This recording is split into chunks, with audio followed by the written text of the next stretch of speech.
get there eventually.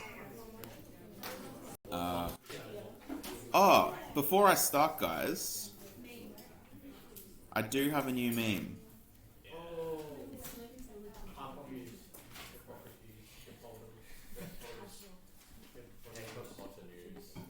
The Hippopotamus, the Hippocrates, the Hippocrates, and the Hippocrates. I don't think I can perceive that. Hippocrates. The bottom image is too much for my brain to use. So I've seen those pictures that they look very familiar, but you can't recognize a single thing. Yeah, I know what you're talking about.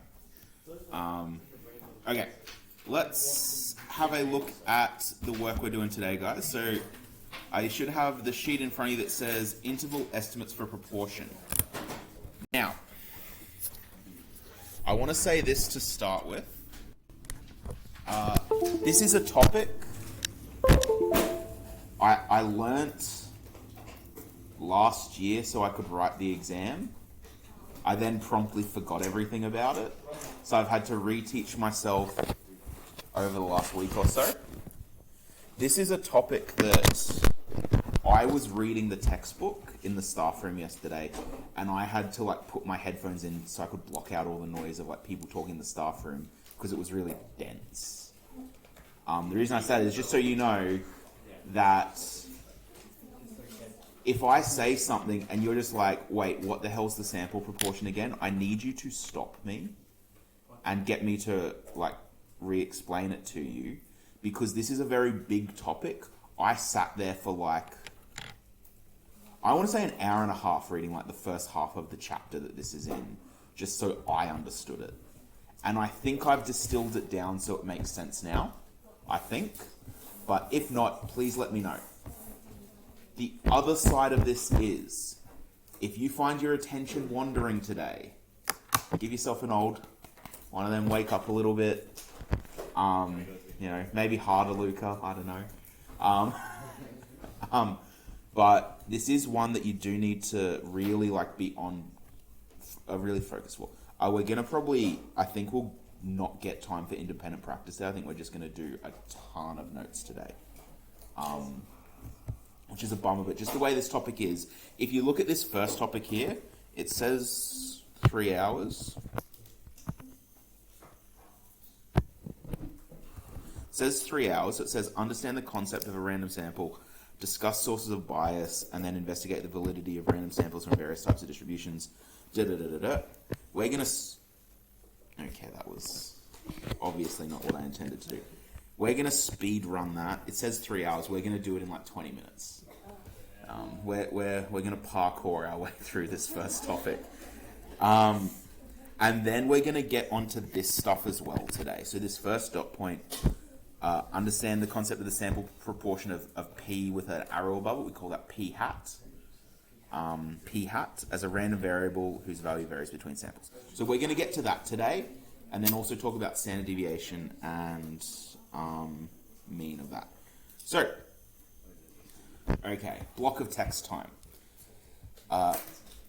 In the area of statistics, distributions are used regularly.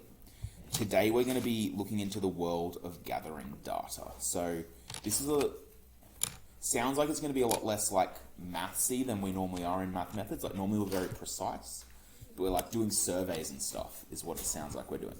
And I promise you we will get to the mathsy stuff.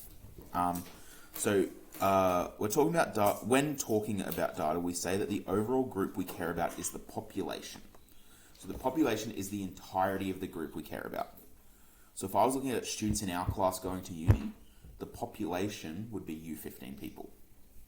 If I was talking about students at our school going to uni, or year 12 students going to uni, the population would be every student in year 12 at our school. If I was talking about Queensland, the population would be all the year 12 students in Queensland. If I was talking about Australia, it would be all year 12 students in Queensland. So it depends on the question as what the population is, but normally it's whatever you define it as. So the larger the population, the harder it is to get data from each person. So if I wanted to find out how many of you guys are going to uni, that's easy for me to do. I can just ask you. And it would take me 5 minutes. If I wanted to find out every year 12 in the class, in the school, sorry, who was going to uni. It'd be a lot harder. I'd probably need to get like time off in a lesson and go around to each class and do it. If I wanted to do it in the state, that's harder again, because how am I going to talk to every year 12 student in the state? I'd have to like send out a thing to each school or something and get them to then get all this data from it. So because if a population is big enough, it's not practical to like talk to every single person. So instead what we do is we take a sample, which makes sense. Instead of talking to everyone, you just talk to a group of people and you just assume that that represents everyone. So the larger the population, the less practical it is to get data from each person. To counteract this, we instead collect a sample.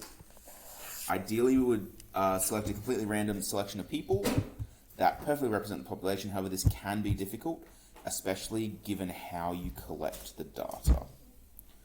So let's go back to my example of finding out which students in year 12 are going to uni from Bowen State High. If the population, what would the population of that group be? In all of the school? Just year 12s. Is it 88? Well, it's every... Yeah. It's... Regardless, it's every student in year 12, whatever that number is. We don't really care about the number. I don't want to go talk to them because I don't feel like taking time off to go talk to every single class, but you guys are stuck here with me, so I'm going to ask you guys and then say, okay, well, 72% of my class said they're going to uni, so that means 72% of Bowen State High students are going to uni. What's the drama with that? Yes. The fact that you're in math methods generally would say to me that you have at least considered a uni pathway. There's not very common, I should say, that if you're not considering a uni pathway, that you end up in here. Sophie's a bit of an outlier there, I guess. If we just did our survey of this class, we would get biased data because our class would have a inclination to go towards uni, I suppose. Yeah, it's not necessarily a representative sample. So let's go through these two. In the following situations, determine if the sample would have bias, and if so, how might you eliminate it? So if I wanted to know what's the interest in people going to the Bowen cinemas, and the way I find that data is I survey people who are waiting in line to like get their tickets for the latest Marvel movie. What would be the issue with bias there?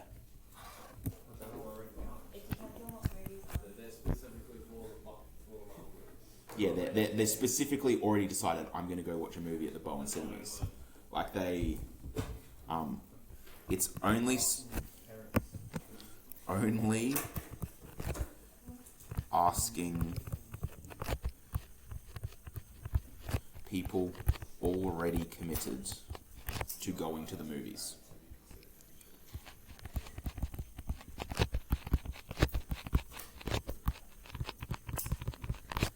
I think as well, you could probably make an argument that someone who's going for the latest Marvel movie might not necessarily be a big movie goer. They might just be like a Marvel fan.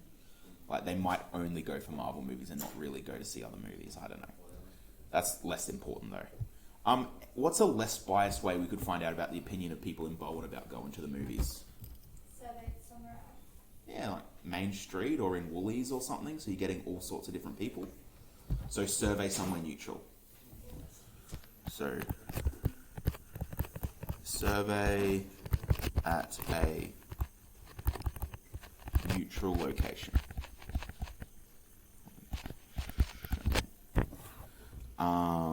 We've sort of talked about B. Uni preferences for Year 12s in Bowen are gathered by surveying Year 12 geography students.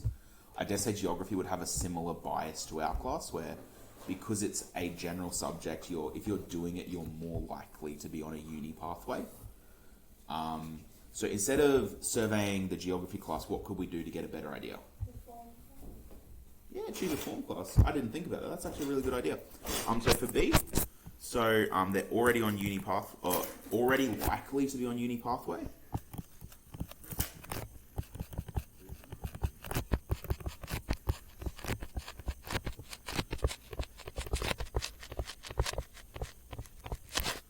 So survey a role class. instead. Congratulations, we just speed run 3 hours worth of syllabus content. Is that 3 hours? I know. If you really want, there is a section in your textbook where it just asks a bunch of questions like, is this data biased? How could you do it unbiased instead? So, 3 hours more than that. It also has a dot point, if you look back at the syllabus, of investigate the variability of random samples from various types of distributions, including uniform. We're not going to do that though. We'll do it after your exam if we do it, I should say. Not on. It won't be on this exam. It may be on the external, but I don't think it will be. It's a silly point. If you know what you're doing, you'll know how to do those questions anyway. Like, it's not something you need to show. But yeah, we're going to leave that till after your exam. So let's turn over the page. This is where the fun begins. So I'm really hoping this all makes sense. I did type this up yesterday when I was quite tired, so apologies if I need to clarify anything. Sorry? Yeah, it's not ideal. Okay. So, when using random sampling, so ideally, instead of going to going to the movies and asking someone, or going to a class and asking someone, you just look at the whole population, you assign everyone a number. So you might be 1, you might be 23, and then you just draw random numbers out and you just get a random sample of everyone. It's completely random. There's no bias in that at all because everyone's just random. So if you use random sampling, it's important to be aware of how the results behave. To help understand this, we need to examine 2 ideas. The first one is the population proportion. Population proportion P, and the sample proportion P hat. So P with a little arrow above it, it's literally, the mathematical term is P hat. Okay, so to understand, let's use an example of a population of 100 people, of which 90 are right-handed. So what proportion of my population is right-handed? 90% or 0.9. And we randomly select a sample of 10 people. And in that sample, 3 people are left-handed. So if 3 people are left-handed, there's 7 right-handed. So that means the 70% of people in my sample are right-handed compared to 90% of people in the population. For this example, we would say that the population proportion, oh yeah, that's right, I talked about left-handed people. Of left-handed people in the population, so remember, P for population is 10 out of 100. There's 10 left-handed people out of that entire group. So the proportion of left-handed people in the population is 10%, 0.1, 10 over 100, however you want to write it. However, if you just look at that sample we took, that random sample, don't do it, Oscar. If we look at just the random sample, the proportion of left-handed people in that sample is 0.3. Does that idea? There's a difference between our sample and the population. Are we all right with that? What would happen if I chose another 10 people? Do you reckon it would be 0.3 again? I mean, it could be, but it probably won't. It could be 0. It could be, our 10 people that we select in our sample might be every single left-handed person. We might get 100%. You don't know. It's random. It could happen. So, can we see that the sample proportion won't always match the population proportion. So P is population proportion, P hat sample proportion. So they do not always match. So to put that into some formulas for you, if you want, the population proportion P is the number of people in the population with the attribute divided by the size of the population. And there's my first mistake. That bottom one should say sample proportion. Sample proportion P hat is the number of people in the sample with the attribute divided by the sample size. So that's what the Excel document we looked at that I had on at the beginning that we're going to look at is about, because I'm just looking at gender. So the attribute in that one would be male.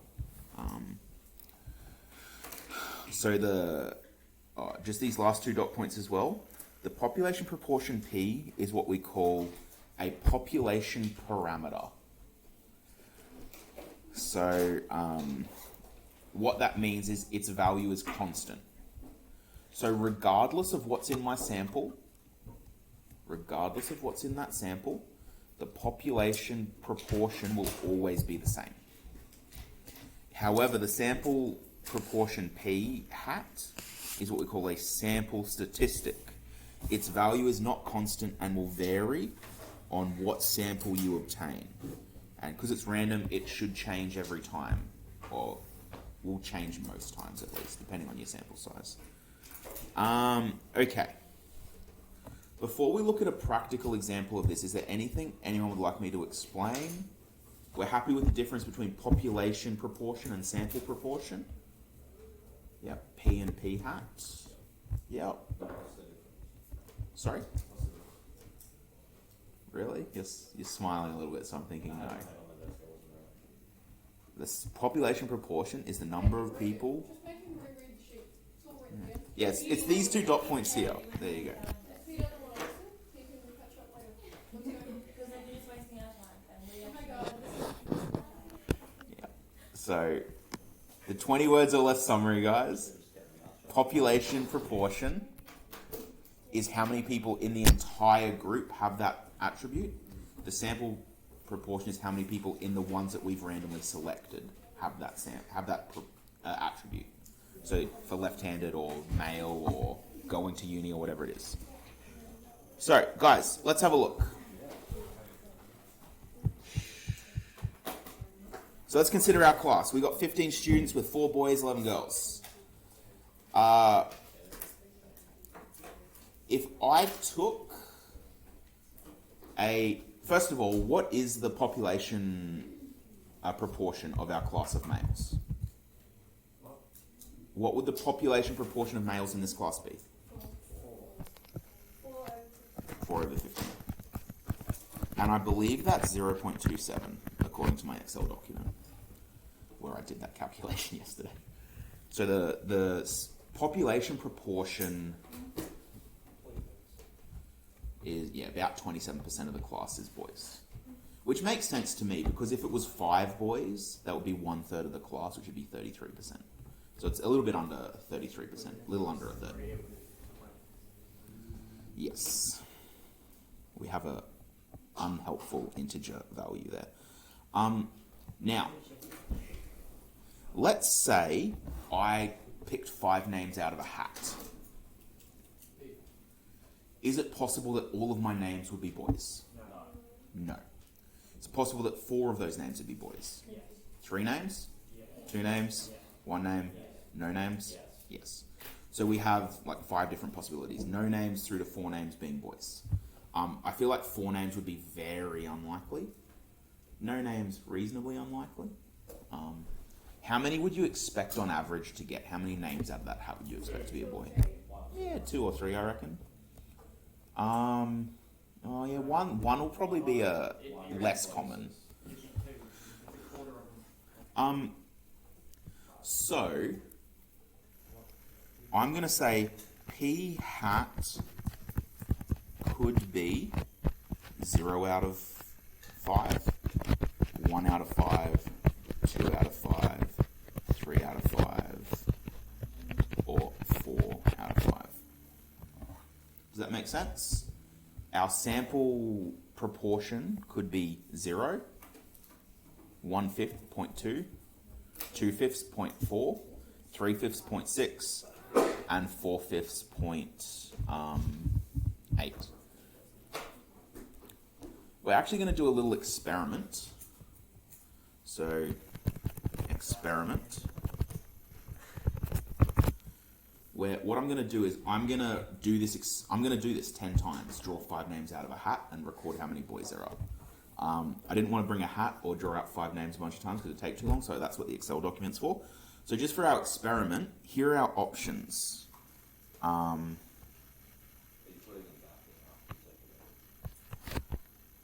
You'll see in a second. So,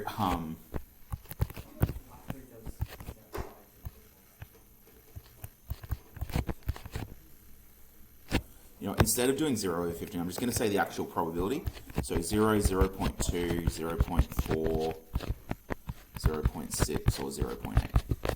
So we're going to do 10 trials and just see what that looks like. So I'm just going to have to flip this back the other way because Excel is a bit harder to use without a mouse.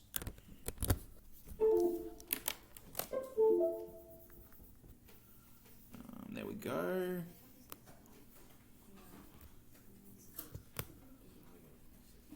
Okay, let me just explain what I've put on the screen here. 0.8. So, obviously all of your names are here. I just put next to you male or female. I apologize if I've misgendered anyone. The top 5 are just what our sample's going to be. The numbers next to it is just how I'm randomizing it. So each time I do something, those numbers change, and I'm just going to keep sorting them from smallest to biggest. It's just using a random number from Excel. So each time I click something, it's going to resort the list. I've just put the population parameter up here, 0.27. And at the moment, I've just got it to count how many males are in that top 5 box. So can you see that there's 2 males there at the moment? So my P hat is 0.4. So if I now do this, I'm just going to grab those numbers and sort them from smallest to biggest. It's going to Okay. Now we only have 1 male in the top 5. What are the numbers that left me? They're just random numbers. So if you have a look at this cell, it's just a random number from 0 to 1. So each time I do anything, those numbers regenerate. So they change. And so when I select that data and I sort it from smallest to biggest, each time I do that, it's just going to randomly put everyone in a new order. That's all it does. So all you need to know, guys, is each time I do this, the names get re-jumbled around. And we only care about the top 5. That's how I'm sampling. I'm just picking the top 5 in the list. So sort again. So this will be our first one. This time, our population, our sample parameter was 0.4. So can I get you to put a tally mark in 0.4?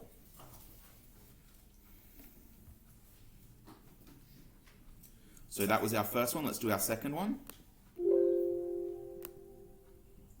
Okay, this time we have the same one, 0.4 again. So for our third one, 2 again. But this time Luca and Oscar getting a chance to be in the old list. 0.4 again.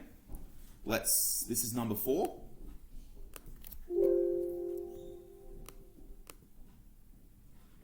Point 4 again. Oscar and Lucas staying in it. If I do this, I might not have to press 2 buttons. Let's see. Okay, 1 this time, so it's 0.2. Is this number 5? Yep. Okay, number 6. 0. Number 7. 0.2. Number 8. 0. Number 9, 0.2,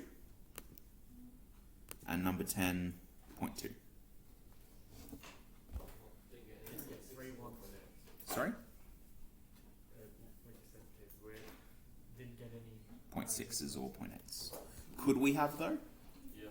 Do you think if I did this another 50 times we might? Probably once or twice. I think the 0.8 we might have to do 100 trials to get it. I don't know, but I think it would be quite unlikely. Just out of interest, I'm gonna 0.2, 0, 0, 0.2, 0.4, 0.6. Oh, we finally got one. Okay, so what was our data, guys?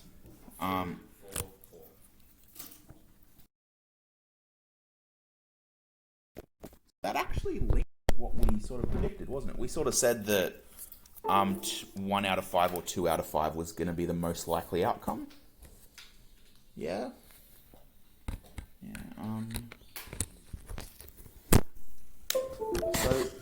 I'm hoping what we just did made sense, guys. Because were any of those draws of 5 names invalid? But we did get a wide variety of answers. So by doing this multiple times, we did get lots of variance in our sample proportion. And that's the crux of what we're doing in this unit here. Give it a sec. In this thing here. This whole bit here is all about the fact that if you're randomly picking from a group, what you get out of that group is going to be different every time you do that sample. So let's keep rolling. So, okay, we can actually mathematically figure out what the probability of each of those outcomes for those number of boys selected can be. We can only do this for small sample sizes. It's too annoying to do for big sample sizes. So we can do it for us because we're only doing up to 5. If you're doing any more than 5, I'd say don't do this. It's too hard. So if your sample is reasonably small, you can find the sampling distribution by using a binomial distribution. So we're cutting back to last topic now. Oh no, 2 topics ago. Binomial distribution. Now what I want you to remember, to find the number of possible outcomes, to find the probability of a binomial thing happening, does anyone remember the rule? I'll give you a hint. It starts with n choose r. Did someone say that? Yeah. Do you remember what comes next?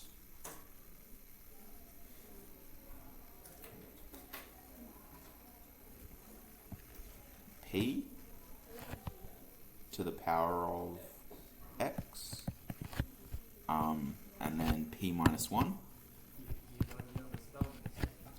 Does it? Oh, whoops. It's wild. P minus 1.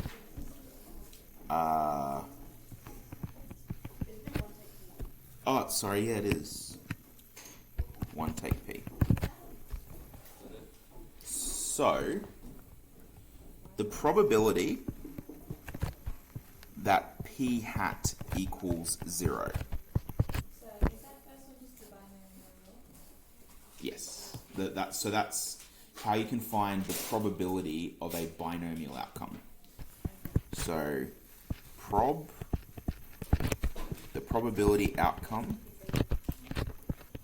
of a binomial event. So, if we wanted to find the probability that out of 5 people we select 0 boys, what is n going to be? 15. Not 15. 5. 5, yeah. And how many boys do we want? 0. Because we're doing the probability of p equals 0 first. We'll do the other ones. We'll go through them. But for the moment, we just want to find what's the probability that we draw 0 boys out of our hat. So we're going to do 5 choose 0. What is the probability of getting a boy? Yeah. I'm going to leave it as a fraction because I'm pretty sure that 0.27 is rounded, something chronic. So it would be 4 out of 15, which is where we got that 0.7, to the power of, and how many did we expect to get? 0. Multiplied by 4. 1 minus 4 over 15 to the power of 5, because we want to have 5 fails essentially. Having 4 boys means, having 0 boys means we've failed 5 times to draw a boy.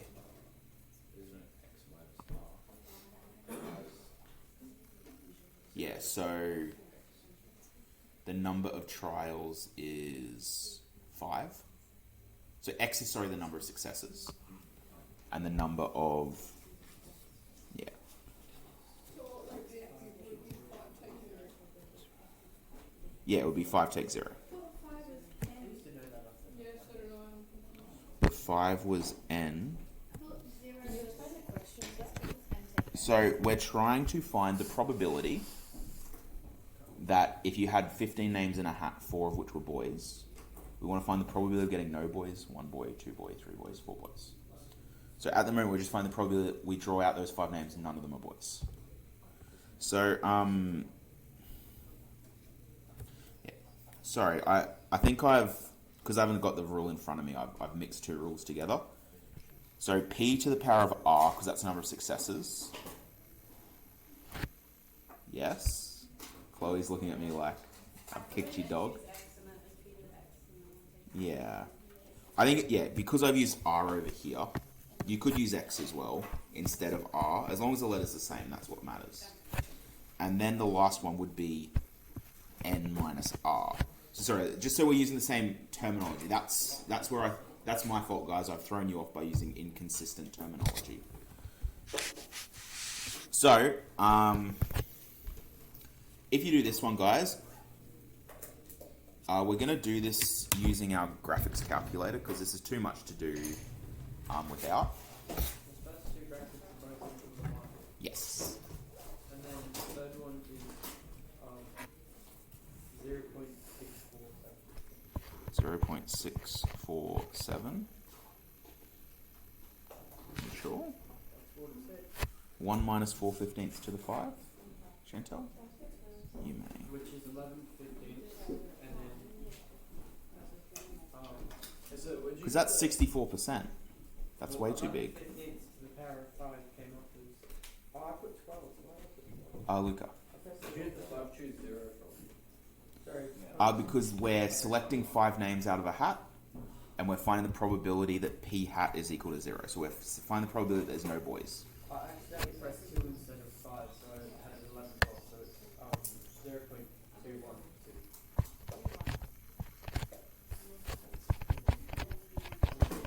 So what do you put into our calculator on that? To put into your calculator, that would be 5c0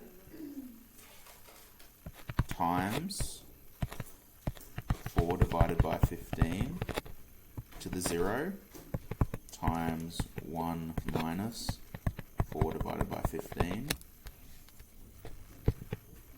to the 5. What are the first 2 just equal to? They'd equal 1. Not 0 to 1, so So give you a minute to have a go at putting that in your calculators, guys. Yeah. Okay, I haven't given a huge amount of room here. So this is what we're going to do.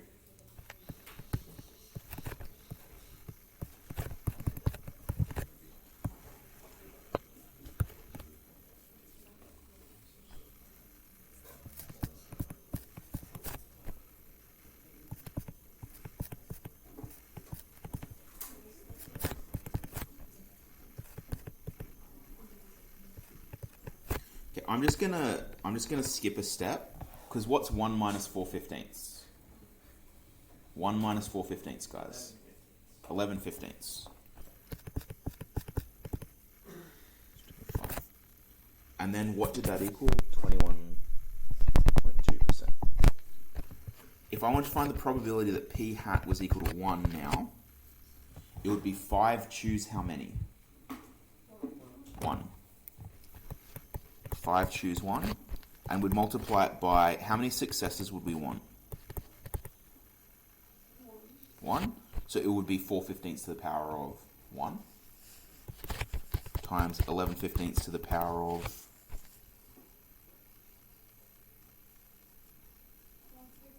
5 take 1, which is 4. What I'm going to do is let's write out all these ones. I'm just going to split it up so different groups do different ones, so that way we can get through it quicker. Zoom in, sure. The probability that the sample proportion was equal to 2.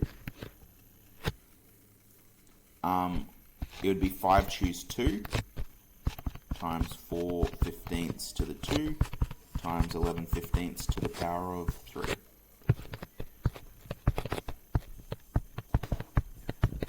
For 3, it would be 5 choose 3 times 4 fifteenths squared times 11 over 15 cubed.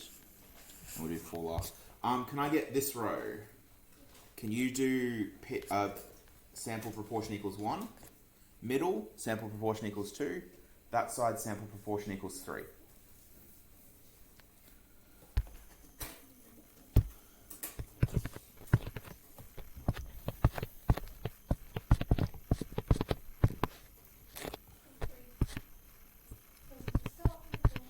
Yeah, because there's only 4 boys in the sample. You can't get 5 out of 5.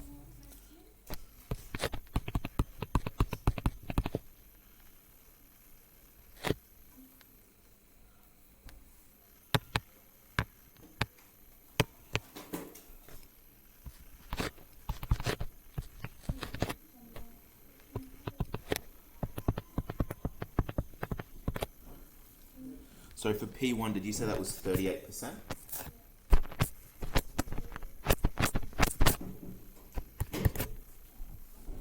If you've done that one, Sinead, can you have a go at P4 for me, please? Thank you.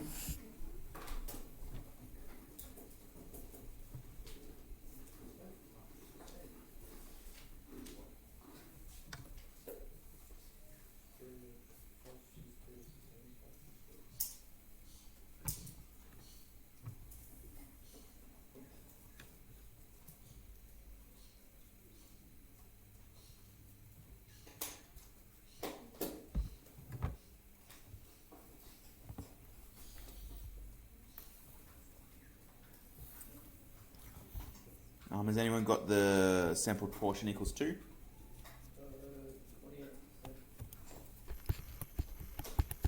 28%. Has anyone got the sample proportion equals 3 yet?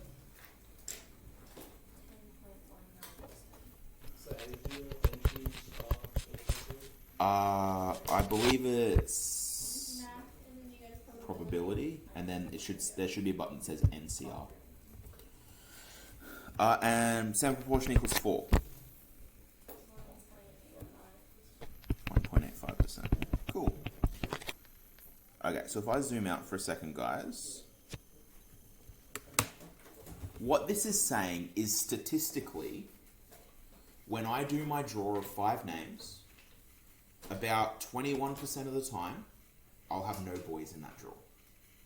About 21% of the time.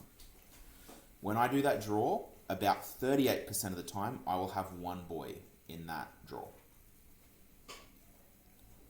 When I do the draw, 28% of the time, I will have 2 boys' names come out of the hat. And 10% of the time, I'll have 3 names come out of the hat. And about 2% of the time, I'll have all 4 boys in that group of 5. Yep. You may. Does that data roughly match what we found? Or at least generally match what we found? Yeah. Yeah. We found that... Did we find 1 or 2 was the most common? Or they were equal? Yeah. There's 2, 4, 4. So 30% compared to 40%. I think if we had done another 10 or 15 trials, we might have seen that it evened out a little bit. So I'm hoping you guys understand what this shows. This just shows what we expect the distribution to look like when we do that random sampling. So does that sort of track, guys? Do you sort of follow that? We would expect 21% of the time to get no boys, 38% 1 boy, and our experiment before does sort of bear that out. Okay, what's our time? 25 minutes, we can do it. Okay, do you need another moment to get that down, guys? Casey does, Chantel does. No, you're good. Sinead, do you need another moment? No, you're all good. Okay, cool. So, brace yourselves for another wall of text. So just wait for everyone, and we'll go through this. So, as can be seen, the sample proportion p hat falls into a distribution.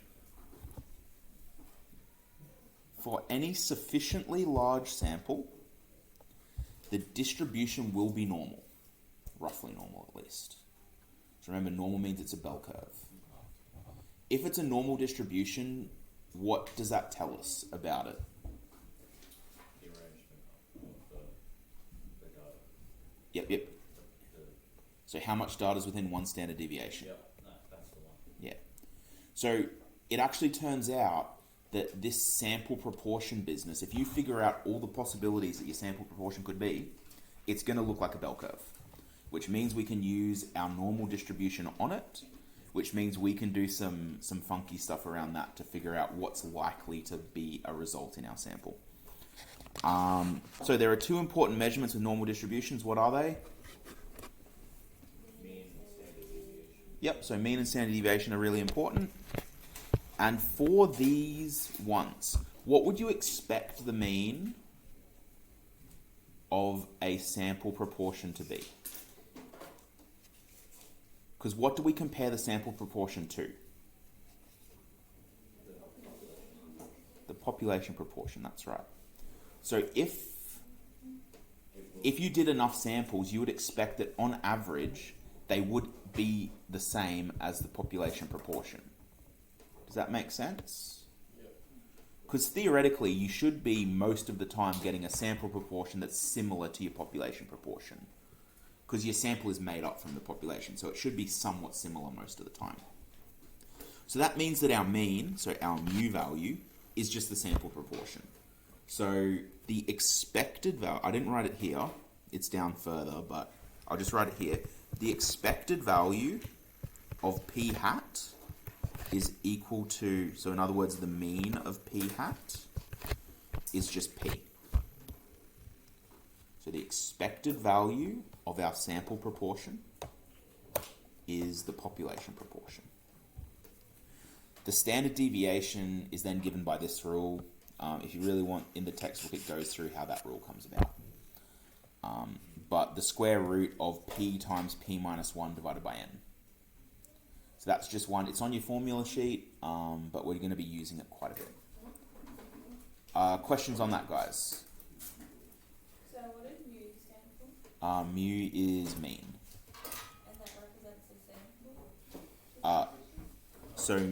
So what we're saying is the mean of the sample distribution is going to be p, the population parameter.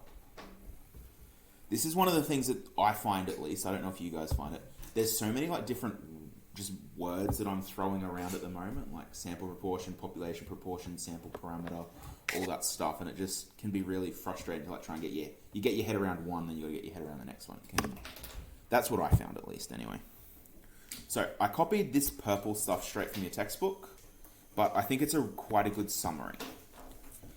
So the distribution of a statistic, which is calculated from a sample, is called the sampling distribution. The sample proportion, p hat, is a random variable, and that's the way you can find it. We've already covered that. The distribution of p hat is known as the sampling distribution of the sample proportion. When the population is small, the sampling distribution of our sample proportion, p hat, can be determined using our knowledge of selections. That was a lot of words. For this point here, when it talks about our knowledge of selections, what did that mean? Yeah, binomial distributions. So,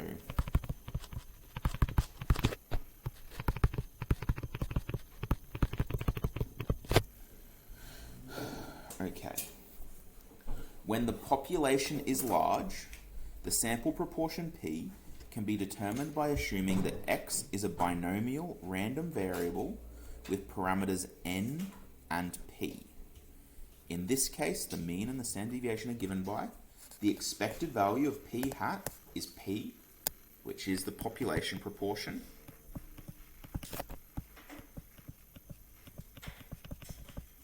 and the standard deviation of p hat is the square root of p times 1 minus p divided by n. Make sense, Oscar? Yeah. Yep. Yeah, I wasn't sure if that was a head down in resignation of this sucks or just reading it. Okay. Is there anything on that breakdown that you guys want me to explain further? What did you write down for the arrows? The one up here says binomial distribution. The one down there says the p is just the population proportion. So no other questions, guys? Alright, yep. So binomial distribution is just like selecting 1 and selecting 2 and selecting 3, just the game. The what, sorry? So what is binomial distribution? So a binomial distribution is where it's a pass or fail test. So if you think about when we're talking about pulling names out of a hat, either they're male or they're not. It's a pass or fail test. So we can find the probability of that using binomial distributions because it's a pass or fail. Sophie? In the standard deviation rule, is the p the population? Yes. Yes. So you use the population proportion to find the standard deviation. Which makes sense because what is p as well? The mean. And if you go back to the other stuff we've done with standard deviation, the other standard deviation rules that we've used always use the mean in it. So that actually makes sense that our population proportion, because it is the mean, would be used in the standard deviation rule.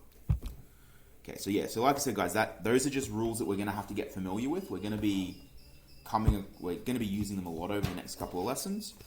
I believe the next page is just a big example of this. Sorry? N is the number of, so the sample size is N. So the size, I just needed to check that it wasn't the population, but it's the sample size. Okay. So a company employs a sales team of 20 people consisting of 12 men and 8 women. What is P, the proportion of men in the sales team? I think I heard someone say 12 out of 20. And that is correct. What's that as a decimal? 12 out of 20. 0.6? 0.6. Oh wow, I didn't mean to make this one so close to the one we did before. But anyway, 5 salespeople are to be selected at random to attend a conference. What are the possible values of the sample proportion P hat of men?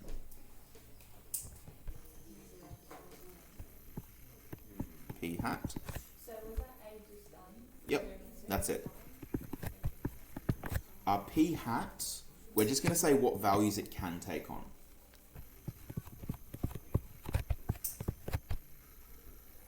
Could I select no males? Yeah. Out of how many? 5. So 0 over 5. Could I select 1 male? Yep. So 1 out of 5. I could select 2. Oh my goodness. I could select 3.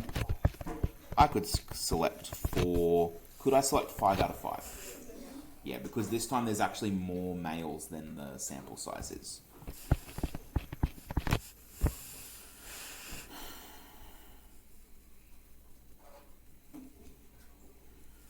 Okay.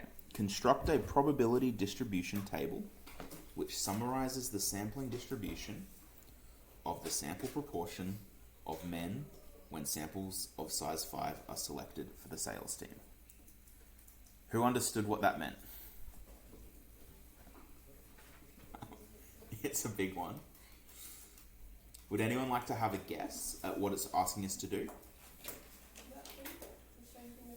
Yeah. It's asking us to find the distribution of the probabilities of each of those outcomes we just identified. How likely is it that we find no men? Or we select no men, 1 man, 2 men, all the way through to 5 men. So it's asking you to find if P hat equals 0 out of 5, 1 out of 5, 2 out of 5, 3 out of 5, 4 out of 5, and 5 out of 5. What is the probability that x equals p hat? So in other words, what's the probability that we actually get 0 out of 5? I'm going to show you a trick, guys. I'm not 100% that it will work, but I think it will.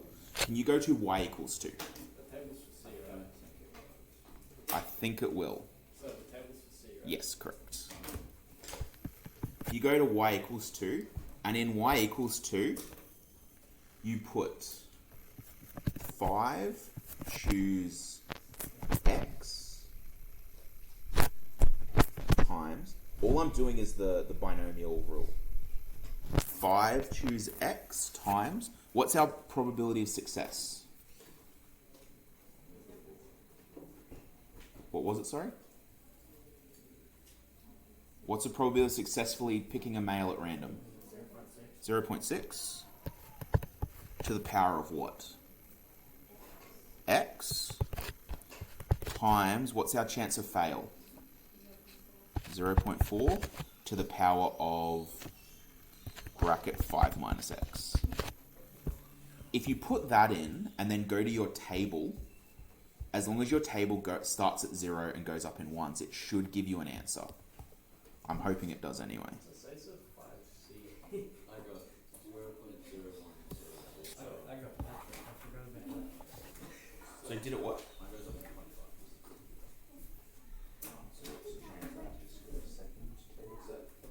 Start at 0.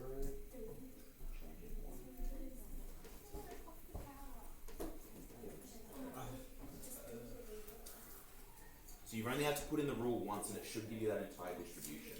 I only got So that's it's that was 5 choose 2 or the 5 choose 3 or whatever.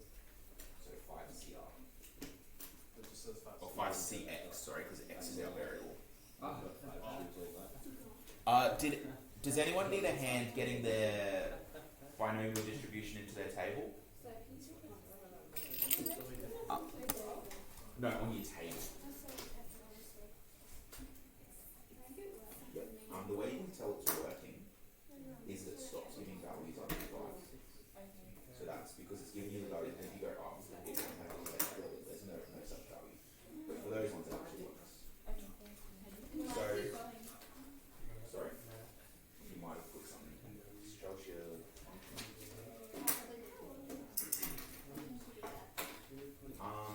You didn't put C, you put a bracket. No. So it's 5CX likes 5 choose X. But everyone, yeah, if you put in if you go to your math probability, that should work.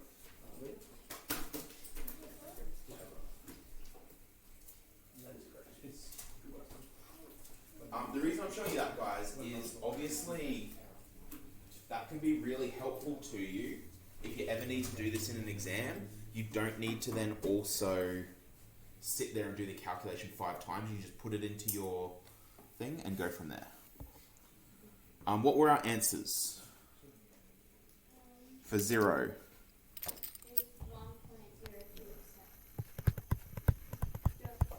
Yeah, percentage will be fine. 7.6%. Yep.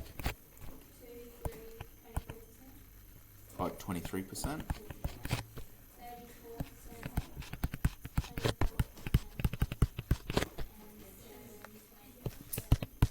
7.7%. Cool. Cool.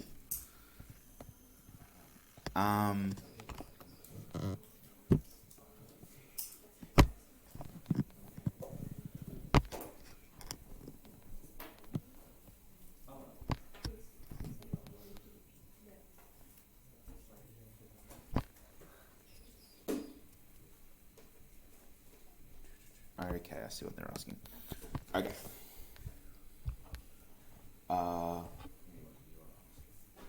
Yeah, well, I stole this question from the textbook, so it's what they're asking.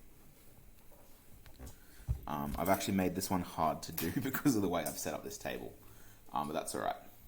I'm just going to add this information in just so it helps you answer the question D. What's 0 divided by 5? 0. 1 divided by 5. 0.2. 0.4. 0.6. 0.8. And 1. So what's the kids getting? 3.5 then? Wait, what do you got in the first box? In the first box, the probability that x is equal to p hat. Yeah, but wait, what, the thing you just added. The thing what, sorry? You just added.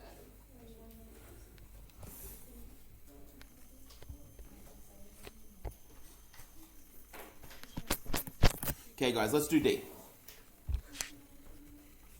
Use the sampling distribution that we just created to determine the probability that the proportion of the men in the sample is more than 0.7. So how many men do we need to have selected for the sample proportion to be more than 0.7? 3.5. 4 or 5. So 4 or 5, because we can't select 3.5 men.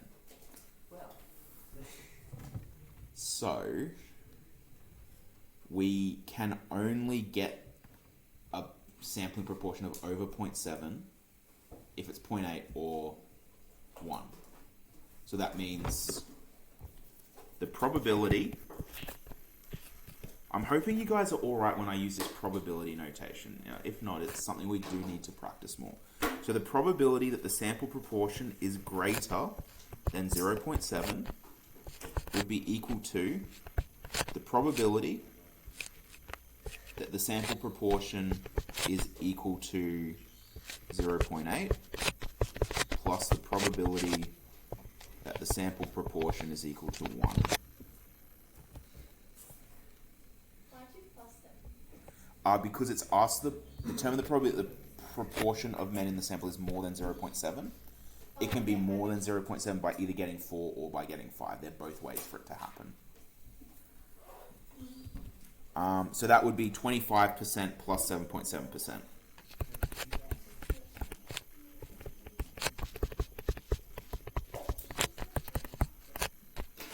What did you say it was, Oscar?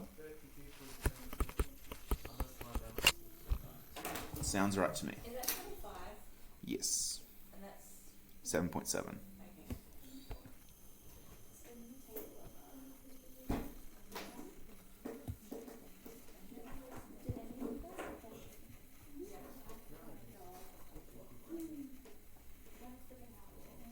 okay. Okay. I have dumped so much information on you today, guys. Thank you for being patient throughout it. Yeah, well, if you have a look down the bottom, I've said we're going to practice on page 670. We've only got 6 minutes left. We won't have time to do it today. So we'll do this tomorrow. So like I said, guys, we speed ran that first topic in the syllabus, which is all about bias. You can go to the, if you go to the, by the way, I meant to say this, we're on the last chapter of the textbook. We're done with learning of this topic. After this topic, we're on the very last topic that you're going to learn in year 12. This is it. Like if you go to that first page I gave you, those dot points are what we have left to learn. That's it. Well, we've already done like 4 of them today. Yeah, but I think some of that we will push back to after the exam. Okay.